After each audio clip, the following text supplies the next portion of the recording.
Aziz yurtdoshlar, sizlarga qulaylik yaratish maqsadida endi O'zbekiston, Rossiya va Tojikiston davlatlaridan Moskva-Tojikiston, Sankt-Peterburg-Toshkent yo'nalishlarida avtobus, mikroavtobus va yengil mashinalar qatnovi yo'lga qo'yildi. Reyslar har kuni 2 marta amalga oshiriladi. Qo'shimcha ma'lumotlarni ekraningizda ko'rib turgan raqamlarga qo'ng'iroq qilib bilib olishingiz mumkin. Salom do'stlar. Bugun biz sizlarga qonsiz tug'ilgan qizaloq haqida hikoya qilmoqchimiz.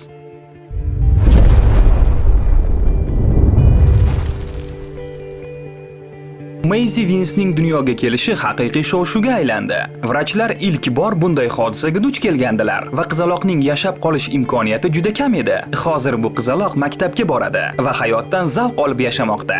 Ammo uning dunyoga kelishi va ayniqsa yashab ketishi hanuzgacha jumboqligicha qolmoqda.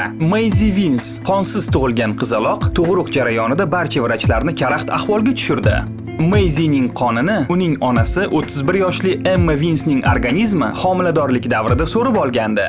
Homila shunday sharoitda ham yashab qoldi. 2009-yilning dekabr oyida Maisie muddatidan 6 hafta oldin dunyoga keldi va vrachlar chaqaloq miya faoliyatining buzilishi, kislorod yetishmasligidan aziyat chekadi deb xavotirlanishdi. Chaqaloq 2 hafta davomida intensiv davolash bo'limida qon quyish bo'yicha 3 ta operatsiyani boshdan kechirdi. Ilgari ham kamqonlik bilan tug'ilgan bolalar uchrab turardi, ammo Maisie'da gemoglobin miqdori 0 ga teng edi. Gemoglobin miqdori 4 ga teng insonlarning yashab ketgani haqiqat, ammo shu paytgacha 0 miqdor bilan hech kim omon qolmagandi.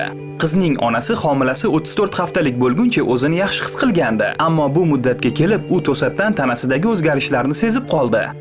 Men allaqanday o'zgarishlarni his qila boshladim. G'alati tarzda shishib ketdim va homilam ichimda qimirlamay qo'ydi, deydi qizning onasi.